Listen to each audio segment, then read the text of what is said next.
Welcome everyone to the Leadership Academy project series. I see a few of you are still getting connected to the audio, so I'll give it a couple of seconds more and then we'll start.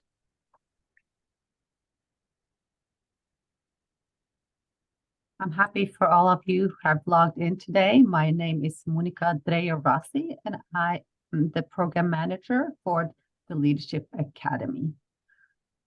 Today, we are hosting our fifth event. The seventh session of the Leadership Academy project series.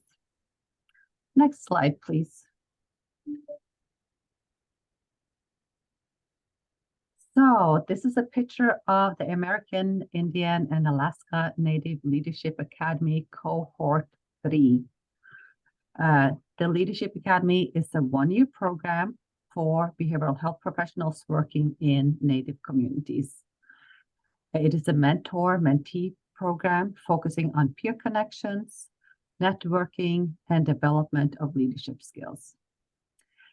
Each mentee in the program work on their own community-based initiative throughout the Leadership Academy program. During this series, the mentees from the Leadership Academy 3 will present their work to you. Common for all the presentations are that they focus on aspects of indigenous communities' well-being. Next slide, please. The session today is presented to you by the National American Indian and Alaska Native Prevention Technology Transfer Center and the Addiction Technology Transfer Center located at the University of Iowa in Iowa City. We are a part of National Network of Technology Transfer Centers. Next slide, please. This program is funded by SAMHSA, but the content and opinions expressed today do not necessarily reflect the views and policies of our funder.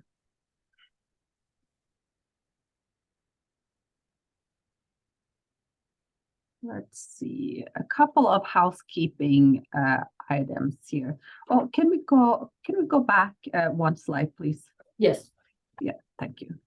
So this is overview of the last two sessions in this series. Today, we will have Mashaya Engel here with us. She will be talking about community involvement. And next week, August 28th, Shanoa Crowshoe Patterson will be talking about creating a space of healing, the Native American Counseling and Healing Collective. Next slide, please. So a couple of housekeeping items before we start. Please take a few moments to evaluate the session at the end of our event. We will be posting a link in the chat that you can use for your evaluation. We do really appreciate getting feedback from all of you so we can continue delivering good sessions to all of you and improve on the topics that you guys point out to us. You can get a certificate of participation if you would like. We will send out a follow-up email after the event, including the recording of today's session and the PowerPoint. And here you can also find instructions about how to get a certificate of participation. I just want to thank Sarah Adams. She is here with us today. She is our graduate student and is supporting this project and others in our center. Next slide, please. This is our center's land acknowledgement. It is authored by Keely Driscoll, Ella Driscoll, and Sean A. Bear. I will give you a couple of moments to read through it.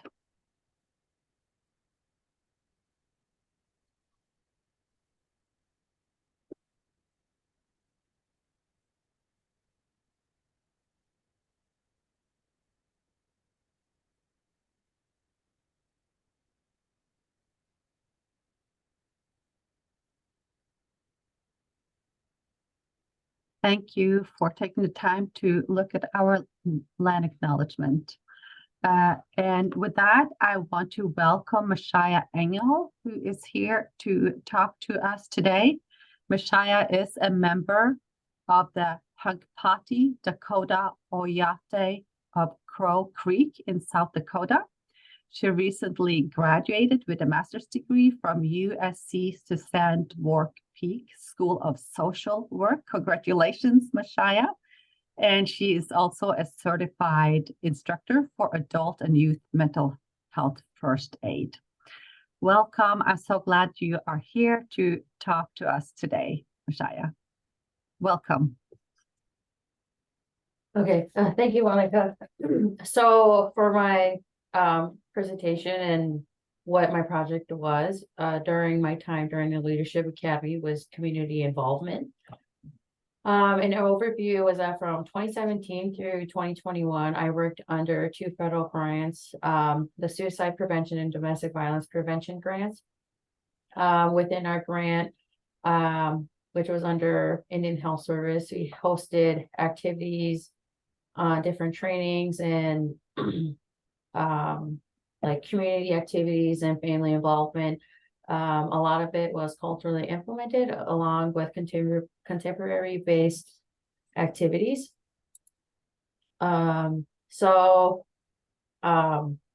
interesting thing that like kind of came about was that we kind of needed to focus on like reports and data within my grant. And one thing that I like doing was hosting community activities to have more families involved.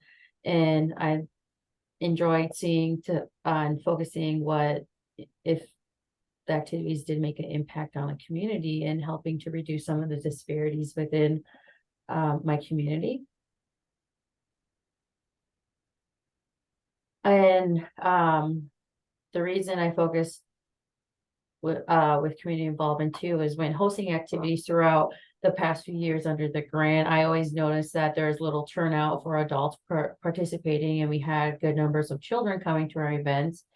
And I wanted to get more of an understanding of what was going on. So I created and wanted some feedback. So I created my own feedback survey to ask both adults and youth in my community to get their responses. And along the way too was I also observed other entities that did host events as well and did community outreach, was having the same concerns as well, and wanted to know the feedback as well on how to adjust to meet the community's needs to get them more to attend all of our activities. So an introduction was getting more adults involved. My project timeline was for 2019 to 2021-ish because of COVID. I utilized my community feedback surveys, the beginning of my leadership program, and utilizing entities for the resources as well as challenges accomplished and faced. So the implementing project was that some issues was that there's limited amount of incentives that we're able to give. Working under IHS, it was a little stricter where I couldn't purchase food, or I had to have a specific dollar amount per person for incentives. Being short-staffed was another issue too, where it's just me and another individual that worked here with me was be able to help host these activities and try to work about within our department to make sure everyone was staffed and had time to cover the front and stuff while we did these activities. Another thing to note too is that with our other issue is that we mostly hosted our activities within the Fort Thompson district, which is like the main center hub, which has convenience stores, gas stations, in the tribal hall where a lot of tribal members worked. They had the biggest population. Crow Creek district is another small district south of Fort Thompson, and they had roughly around 117 people. And Big Bend district, which was an outer district, which was like around an hour drive, had 174 people living there. And another issue too that I wanted to keep tab of was that there is lack of access to transportation. A lot of times too, within my event, I tried piggyback with the tribal school because during their parent involvement, they also provided transportation for all families to come up to the school and do these activities that they hosted, and if we or other entities collaborated with. So within my project timeline, I handed out my survey that I created my own questions on. I gave paper copies to community members. I also put a link on our Facebook page to get some good feedback. And I also sent the link to tribal school, which I got over 100 kids to respond to it.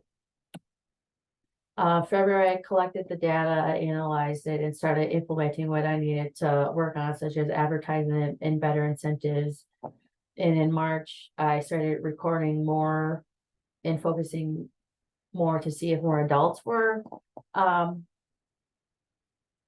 participating more, since I adjusted our times and stuff, along with handing out satisfactory surveys, which is like 3 to 5 questions long after events to be able to keep trying to adjust and get better feedback and stuff. So activities that I hosted at the time, we did weekly ribbon skirt making and moccasin making class. We actually had quite a bit of adults sign up for that and had a stagerize and schedule people for sign up, since we had a good number of people for it. We also hosted Mending Broken Hearts on a monthly basis. We also did Talking Circle on a weekly basis. We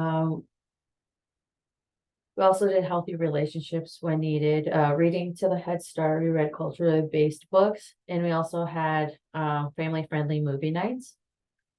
A lot of times too, within our activities, we had people volunteering or organizations donating stuff to us to keep our events going and getting more people to attend. Other activities we had was traditional games. We hosted that weekly with the Takata Youth Center and did that with the youth. We also had different holiday bashes, and we also hosted mental health first aid for community members, the tribal school, and the public school in our area, and whoever else requested it. We also had a day to learn.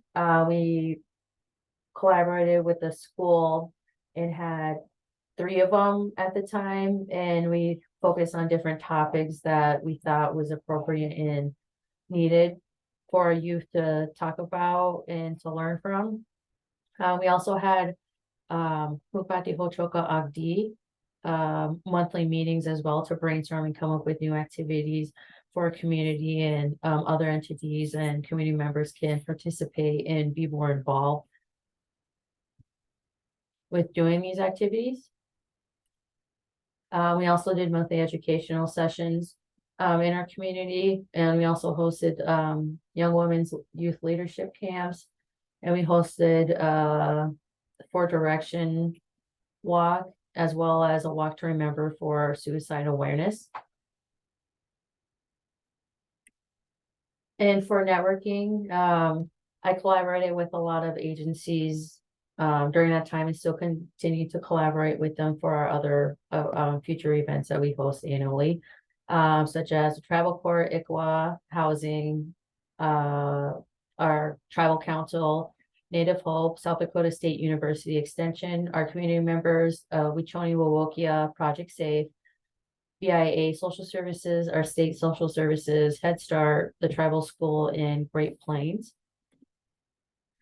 So, like I said before, I created a feedback survey, and I'll share some of the responses that I had with both the adult and the youth.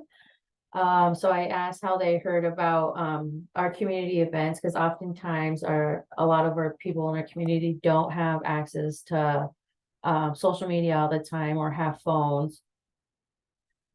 So I got feedback from that, and some of them did look on the Facebook page, and a lot of actually heard from word to mouth. on my survey, it says only like around 28 people responded. I used the Survey Monkey, so at the time I was only able to get so many responses until I had more access, which I think I had around 80 more responses, but there was kind of the same outcome. And a lot of times with word of mouth, I learned that it's kind of the day of or right when the event happens, more people kind of slowly start creeping in and coming in to participate with the activities. And if people didn't hear about our community events, I asked other ways to help notify the public, which was having the travel council's page and the travel school's website to post them or send notes home with students or have sign in or flyers or call on the phone. So we did implement having sign in and flyers, and we made even like little pocket size flyers that we kept around the community at the different stores and stuff too for people to pick up, because we did observe that when we did just put one flyer at each store or business in our area, a person will take it, and oftentimes they just use that to have keep on hand to give themselves a reminder. So how satisfied are you with community events? Some people said they're very dissatisfied, and a lot of people said they're more neutral, and a few others did say that they were satisfied with your events. So if people weren't satisfied, I asked what are ways to improve. They said to have a consistency with scheduling of events, have local presenters, reach out to outer districts, and also have parenting classes and incentives, and have more parents help to plan out events. So if you can't make community events, what would be good times? A lot of people said like right after work around 5 o'clock. And if people would want to volunteer with helping to assist these events, and it was kind of a close to an even number of yes and no's for helping to volunteer. And for our monthly meetings, for our HHA meetings, some people asked to change it, in which we did change it right after I received these. And since COVID came along, we hosted them through Zoom, and I posted the link on our Facebook page as well as the tribe posting it too at the time. I also increased our incentives, handing out more educational material, more reading books, board games like they suggested, and other feedback for adults was having more life skills for our youth to learn. So during our girls' cultural camps, I did incorporate more of that for them to have on hands-on learning. And then I did use more t-shirts and bags for incentives.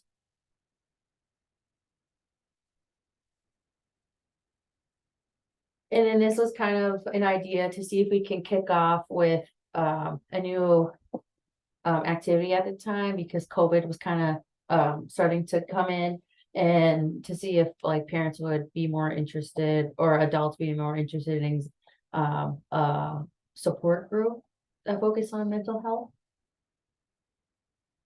So for our youth community feedback, a lot of kids were kind of neutral about it. During our events too, I'll sit and try to talk with them, but I mean, sometimes youth are a little bucky, so they didn't say too much to me verbally when I did ask them about some things. Other questions I asked them is that if they feel their family is supportive with them with their school or extracurricular activities, and a lot of them said yes. I asked how they felt if parents do not support them, or do you think you would succeed more if they do? And I got a lot of different mixed responses of they do support them, or other kids responded that they would probably stop trying if they didn't have no one to support them at all.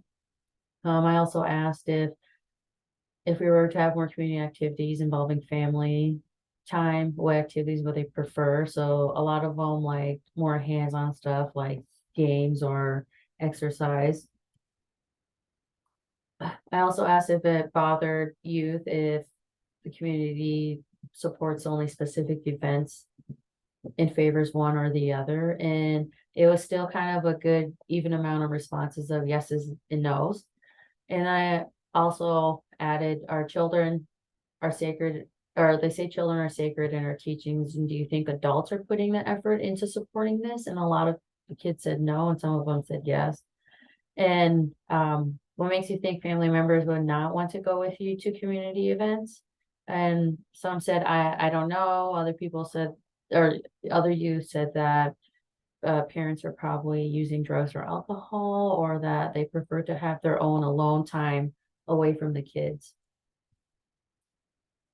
And I asked, what do you think needs to be done for adults to be more involved? So just tell them other kids didn't know, or they said that they probably have other kids doing different types of activities, especially with sports around certain times. And I also asked if children would help volunteer, and a lot of them said yes, in which they do. A lot of times I'll ask them to help out, or during a youth program in the summer, the program workers will have the youth volunteer their time to help with activities and stuff. And I asked if mental health and substance abuse impacts adults' ability sits in community events, and a lot of them said yes. So these next two slides, I added a bar graph to compare and contrast of our activities that we have in the participation outcomes for adult and youth. And I compared it to the fiscal year of 2018 through 2019, and then through 2019 through 2021. And I tried staying consistent with our activities, and here are our outcomes. As you can tell, that a lot of times you get a large number of youth participating, and then there are specific ones too where you would have a good number of adults. And so yeah, I at the time too, it was because of COVID, so we had to stop doing some of our activities. So improvements after getting feedback from the surveys that I sent out was I did feedback surveys after each activity that we had. I asked, how'd you hear about the event? If you didn't know who hosted it, what are other ways to help advertise? How satisfied are you with our event, and what ways you can improve, and ideas for incentives?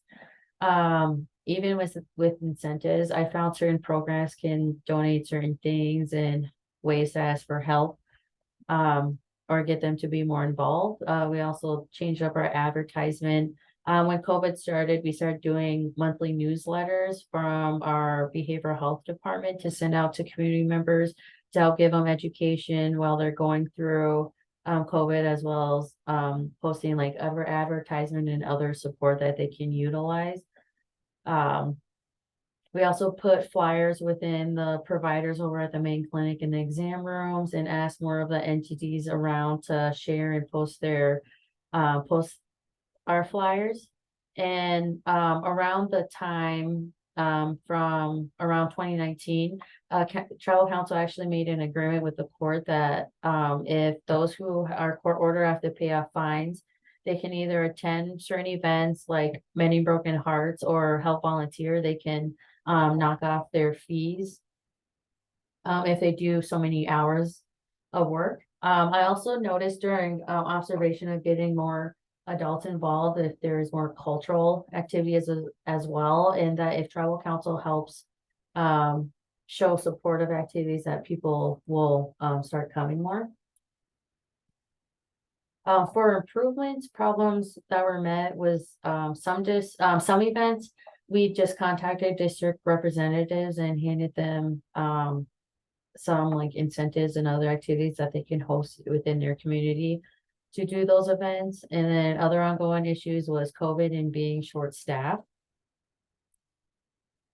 Things that I would have done different during my program, I would probably say I needed to improve more on my community needs assessment. I know there's like a few published needs assessments that I should have used to post out in community or implement it in the questions that I did have. And for implementing the survey, I should have done it like during our huge annual events where we get good amount of crowds coming through, such as our health fair. in adding more satisfactory feedback within utilizing our healthcare services as well.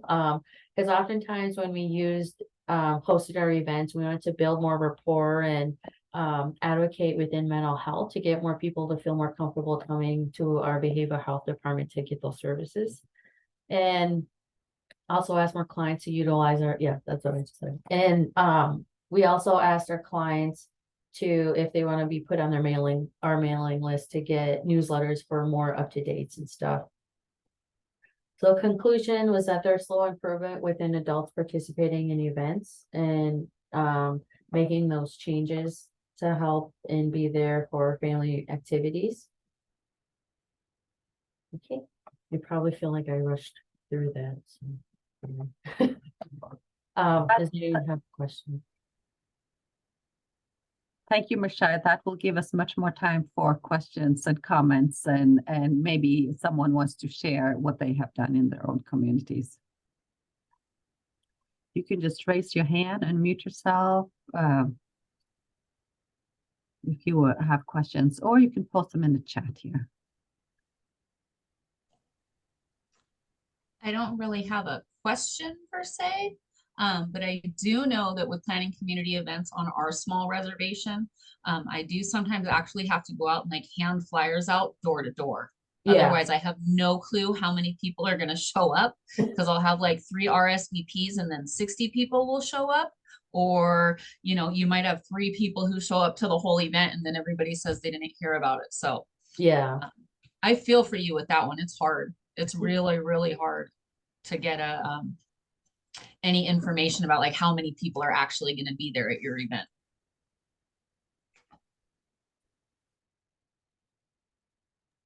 Sorry, Miranda, can I ask where you are located? So I'm on the California side of Lake Havasu. I work with Chimawave Indian tribe. So they're just kind of between Needles, California and Parker.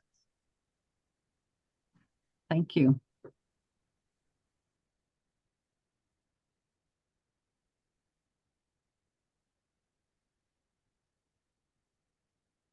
Anyone else who have questions? Oh, Andrea is giving a response to the presentation, Mashaya. Good morning. So my name is Andrea. I'm from the Pascoyaqui tribe, and I teach adolescent sexual health.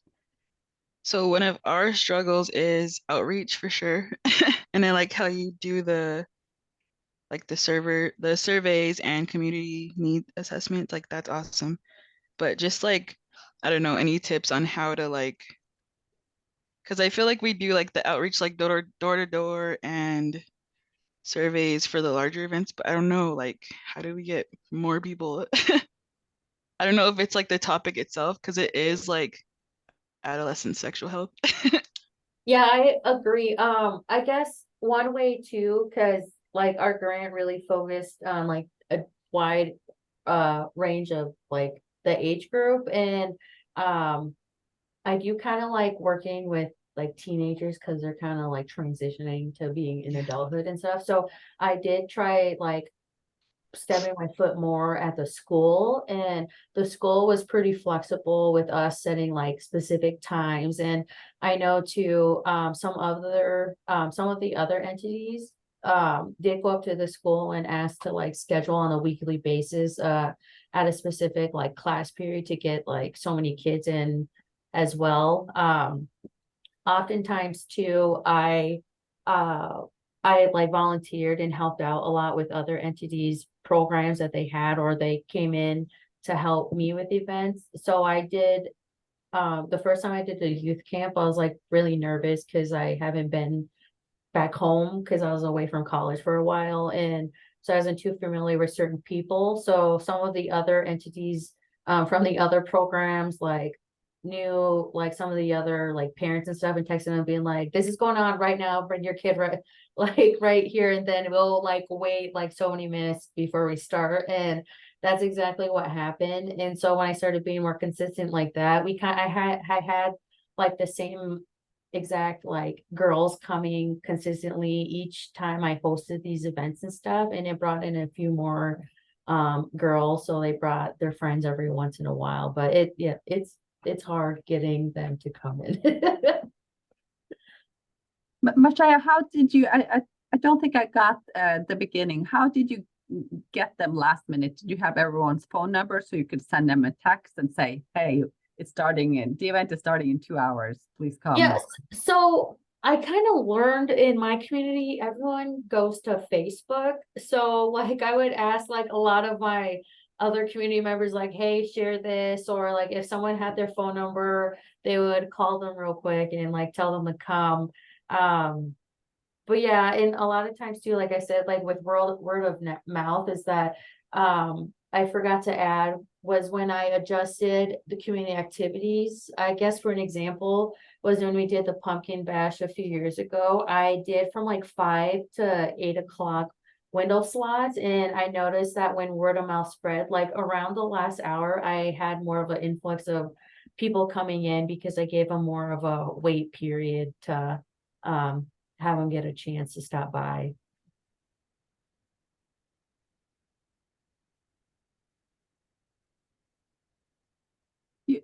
I have a question. You did mention that integrating cultural activities seem to make adults more interested in joining. Was it some activities that prompted more people to come, or was it didn't it matter as long as it was a cultural activity? I guess it was specific ones. So I don't know if like you guys are aware of the White Bison Mending Broken Hearts. So it's like trauma and intergenerational trauma and historical trauma informed. And we had this going, the other counselors here before I started had this going, and I kind of took over training it or hosting it in the community and stuff. So that spread more word to mouth of like when we did advertise it and stuff, like those who did participate did continue coming and also like brought their friends and advocated and said, hey, this is like a good way to like approach your grief and healing and stuff in a cultural aspect. And it kind of helped bridge that as well. I did notice too, so we used to have the 4 Direction healing walk. We would get like a couple hundred people attending that as well. And we did shirts as incentives. And I did get tribal council on board those times, and they did help out. And I had throughout this time of learning how to culturally implement stuff, I learned about our culture as well. So I had to do things appropriately to ask like people for permission, like flag carriers and the drum group and stuff to get them involved. And the more people I had more involved, they kept spreading it. So that's what I observed. Thank you.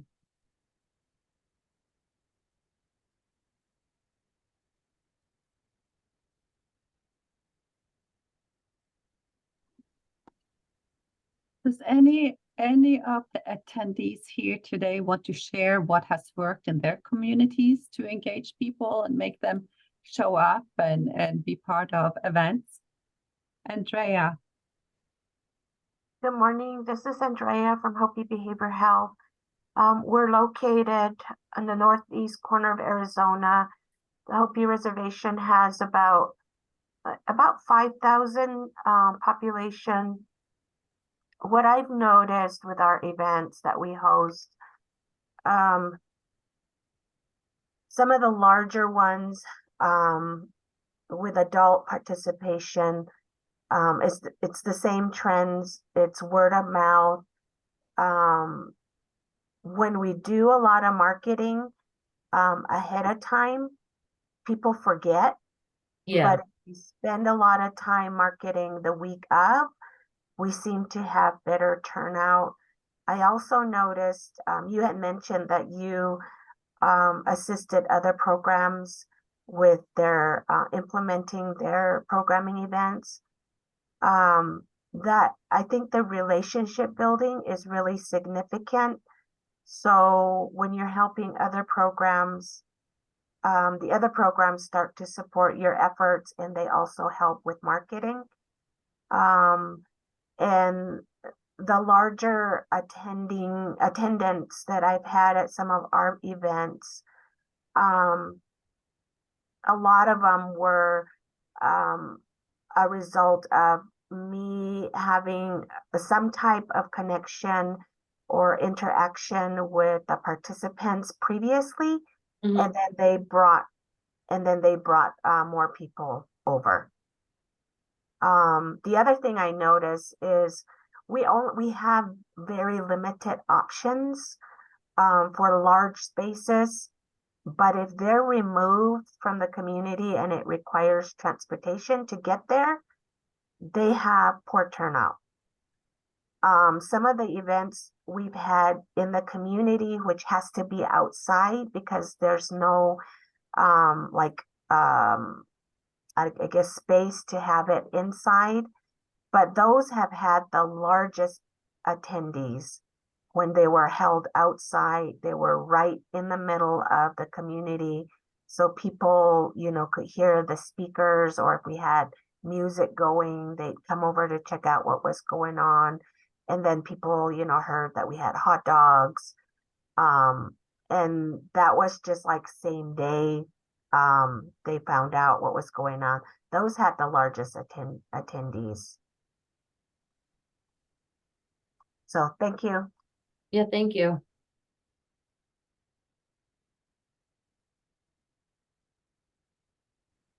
Anyone else who wants to share here? I'll share. I like to do, well, I call them workshops. I'll set up something and it'll be like 6 weeks of classes. So like I actually did 8 weeks with the teenagers this summer. I did life skills. So they would come every Wednesday, and every week that they came, they would have an extra like $10 for each week for class added onto a gift card. And then we went to Magic Mountain at the end of the summer. But they knew that the end, their end incentive was Magic Mountain, but they wanted to keep coming every week so that they could build up more of this money. And then I got a lot of assistance from IHS, like the public health nurse and stuff. And she did a lot of hands-on. She would bring things to class so we could teach about washing germs off your hands and actually being effective in these kind of personal hygiene and stuff like that our youth need a lot of.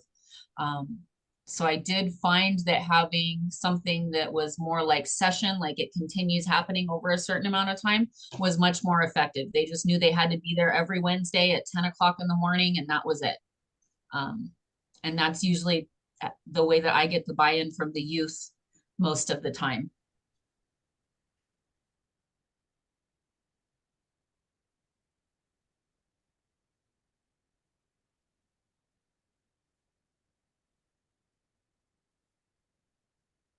Thank you. Who else wants to share their experiences?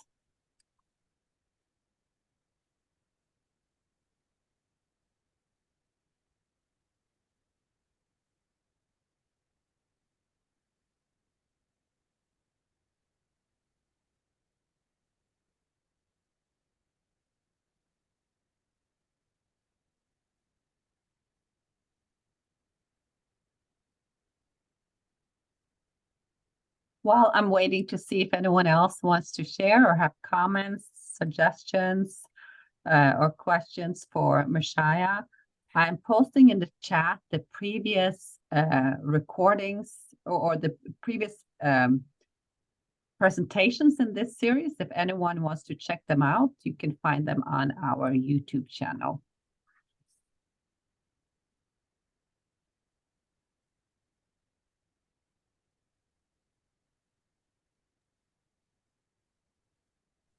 Hello, Monica. Can you hear me? Yes, I can. Hello. Hi, this is Shanoa.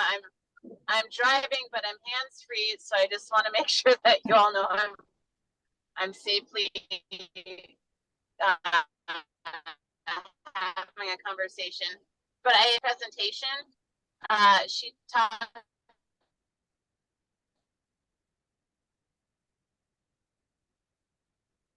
We lost you for a second here, Shanoa. Can you repeat that?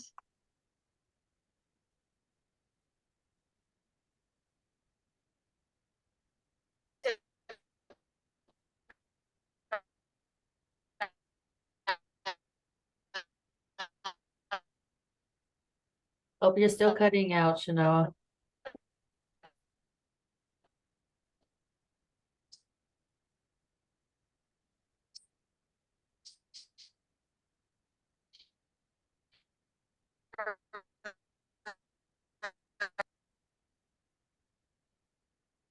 We're still having problems.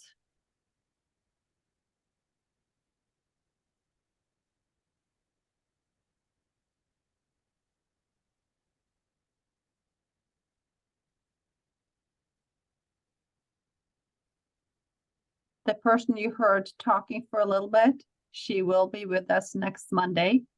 And she will be talking about creating a space for healing. So please come back and see us then. We're still here for a little bit. Anyone else who have something they want to share with the group?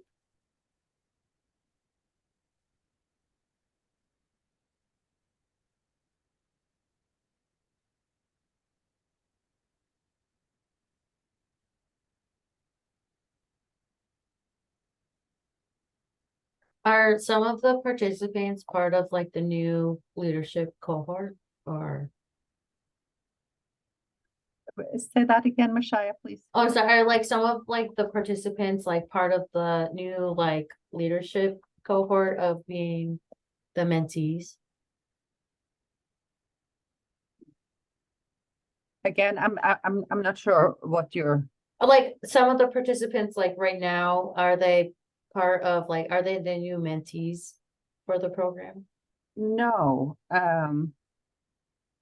What I can say, we are hoping to continue this series beyond hearing from Shanoa next time. We are waiting to hear from SAMHSA about additional funding. So we certainly plan to continue this series. If we do, then we will hear from mentees in the Leadership Academy 4, and we will also start recruiting for a 5th Leadership Academy if we do. So please stay tuned and check back often for information about that on our websites and our listserv.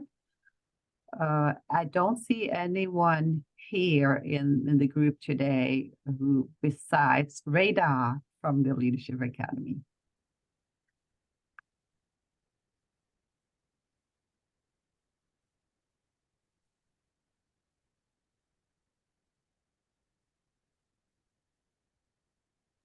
What is that I just heard? Pardon me? What did I just hear?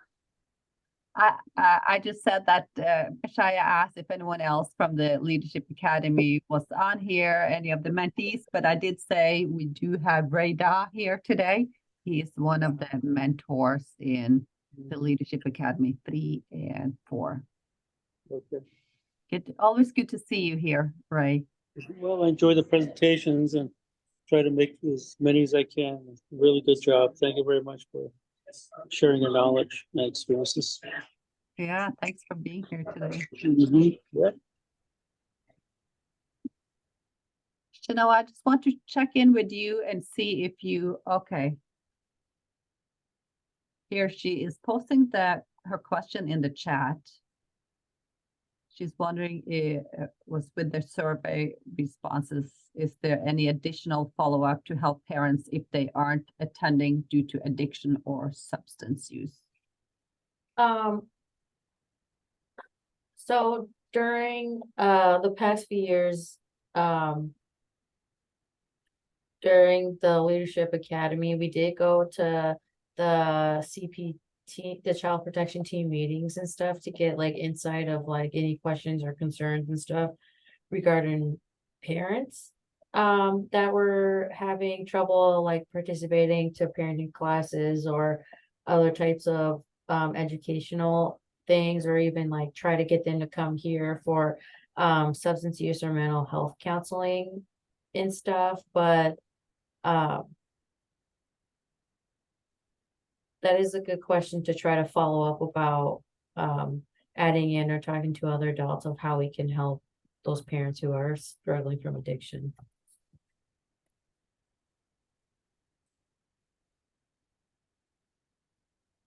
Thank Thank you, Shanoa, for the question, and thank you, Mashaya, for your comments there.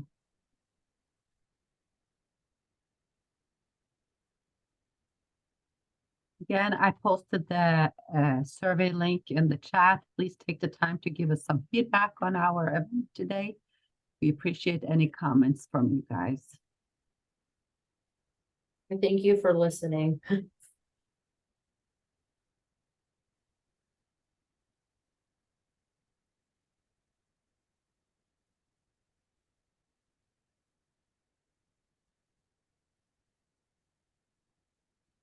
Okay, I think we will close out the meeting. Mashaya, Monica, and Sarah will will stay in the meeting here, and we will say goodbye to the rest of you here, and we hope to see you back on next Monday at 1 p.m. Central Time. Thank you all for coming. Thank you.